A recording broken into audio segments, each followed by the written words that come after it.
Universitas Warmadewa menjadi tuan rumah penyelenggaraan Rakernas Asosiasi Pendidikan Tinggi Arsitektur Indonesia atau APTARI.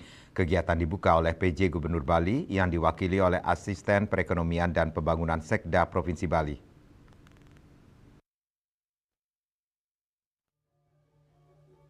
Rakernas APTARI diselenggarakan untuk yang ketiga kalinya.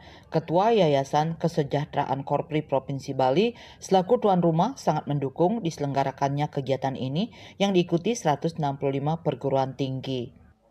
Saya berharap bahwa kehadiran tamu-tamu kita yang hampir 300 orang dari seluruh Indonesia ini bisa nyaman, bisa melaksanakan kegiatan dengan baik, dan ujungnya melalui Munas Warmadewa ini nanti akan terpilih ketua dan pengurus yang mampu mengembangkan inovasi di bidang arsitektur.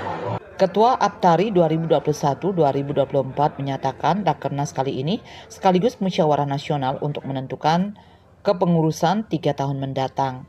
Rakernas dimulai pada tahun 2021 dan kali ini Rakernas ketiga sekaligus melihat dinamika dari pendidikan arsitektur di tengah tantangan yang semakin meningkat. Nah, sekarang kita akan coba melihat secara keseluruhan dinamika dari pendidikan arsitektur karena tantangannya semakin lebar, semakin meningkat ya dengan adanya nanti akreditasi nasional, akreditasi internasional dan lain sebagainya. Asisten Perekonomian dan Pembangunan Sekda Provinsi Bali mengapresiasi kegiatan ini, terlebih arsitektur memiliki peran penting terhadap pembangunan di Bali.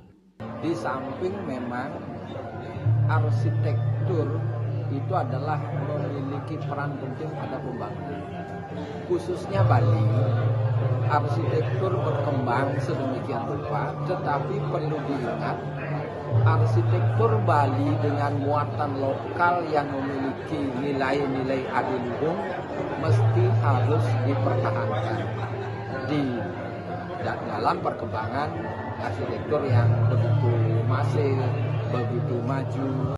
Ketua Prodi Arsitektur Unwar menyatakan tujuan kegiatan yakni memberitahu kepada masyarakat agar mengetahui pendidikan arsitektur di Indonesia termasuk proses dalam memilih izin praktek. Kami ingin supaya masyarakat mengetahui bagaimana proses pendidikan arsitektur di Indonesia. Jadi sekarang kan ada undang-undang arsitek bahwa arsitek itu harus bersertifikat, harus memiliki izin praktek dan seterusnya, dan itu sudah dimulai proses sampai mereka memiliki kompetensi untuk bisa berpraktek itu dimulai dari jenjang perguruan tinggi. Pembukaan ditandai dengan pemukulan kul-kul. Desak Aryani, Bali TV.